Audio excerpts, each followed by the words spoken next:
So welcome to this other Vento Aureo discussion video. I will be covering this time volume 9, the landing at Venezia. And by this time I will be starting with the cover art. The last time I did not cover the cover of the last chapter, which had a journal with all these flowers around. And these flowers could be two types of flowers. And for this time I will be covering the first idea I got from these flowers, which are camellia, and they have like different origins, and I'll be talking about them now. So one of the origins of some references on the camellia comes from Susanoo, the Japanese mythical figure. So when Susanoo proposed to his later on wife, his sword, which is covered in blood, was put on the ground, and from the ground sprouted like a plant, and the plant was a camellia, which is called the tsubaki, which is like a rose of Japan. Thing is, if you think about Giorno Giovanna, he's originally Japanese, so him coming to Italy is like him bringing the flowers of Japan. So that's also because, you know, like Vento Aureo is kind of appealing to Japanese people that want to be Italian, like the author. In France, it was used by bachelors to attract women, so like to symbolize they were free. So it's kind of similar, so it's weird how it's the same thing. So also the Bodhidharma, you know, that guy, when he took his eyelids out because he was like asleep in meditation, he got asleep, from the eyelids, the camellia was born in China. That's the Chinese version. It's always like not like sprouting from blood or like for relationships. And this time, when the plant sprouted, it was like the tea version. Because if you get the petals from this plant, you get a nice tea. And this tea, it's very like medicinal, I think.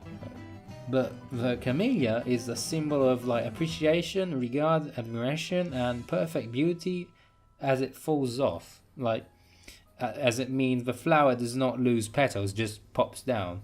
So it represents like solid people who can face sacrifices in life, which is kind of foreshadowing of something will happen in Venezia.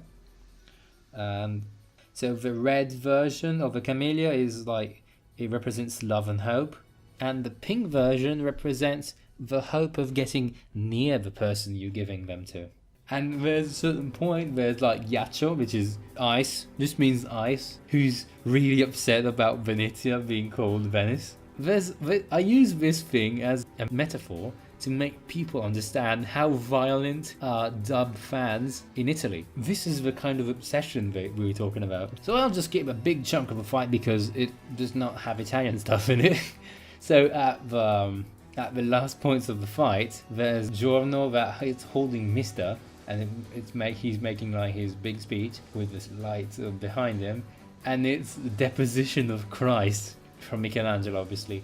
As of this point in the story, Guido Mista is Jesus. But the most important thing about this is that Giorno is now heavily associated with Virgin Mary, like with ladybugs, with everything. So for the moment, he's like very like virgin, like Mary-like. So that kind of answers the thing why he has like a female surname, because he has this female thing about him, and it's a really interesting aspect of the character, which you don't get if you don't know this hidden thing. So I guess I'm important now. We're reaching the chapter called The Final Orders from the Boss, and they have to reach like this, the island of San Giorgio Maggiore.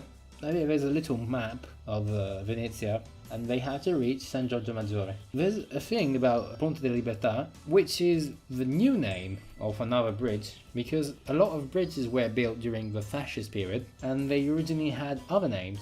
Like in this case, it was not Bridge of Liberty, it was Littorio. It's a fascist name, but they changed it to Ponte della Libertà. The same thing happens in, like, for example, in my city. So now we're reaching a very interesting part, because this church island, which is San Giorgio Maggiore, is a very famous church island. The Air Supplina Island in part 2, the one where Lisa and all the guys live, it's based on this island. The thing is, it's also when one of the stories of Corto Maltese, which is an Italian comic, which is very interesting to read, because you can see that Corto Maltese is one of the bases of Stardust Crusaders. Just to have a little note about Corto Maltese, it's like a story of this sailor that goes around and does things.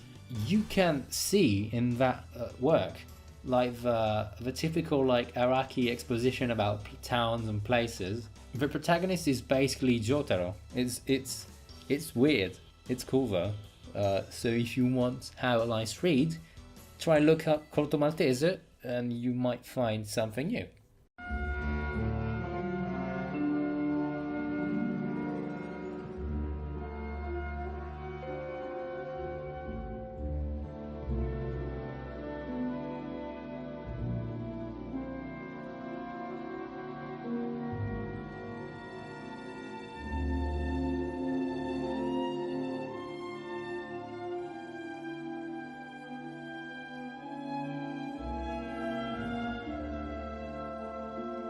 So at a certain point, like the group gets distracted, like they start talking about what they do about after the mission, and they start talking about foods. The thing about Italians is that they value like a place on food a lot. So even like they're going outside of Italy, they judge it in how they do Italian food.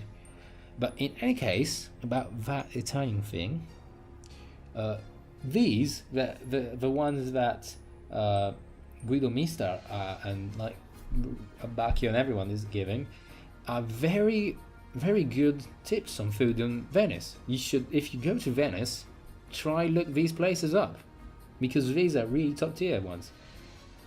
At a certain point, there's Buccellati, which talks about like Lucky Charm, which is a ladybug.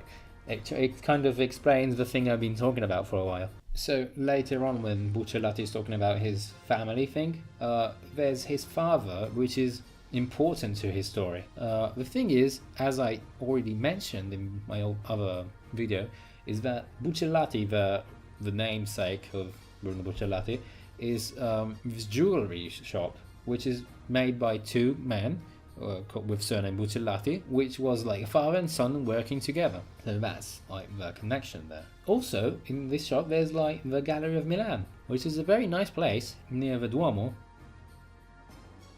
I'll be touching the end of this episode, in which I talk about the 9th chapter of Vento Aureo. So I hope you liked it, and I hope I'll be seeing you in the next episode if you want.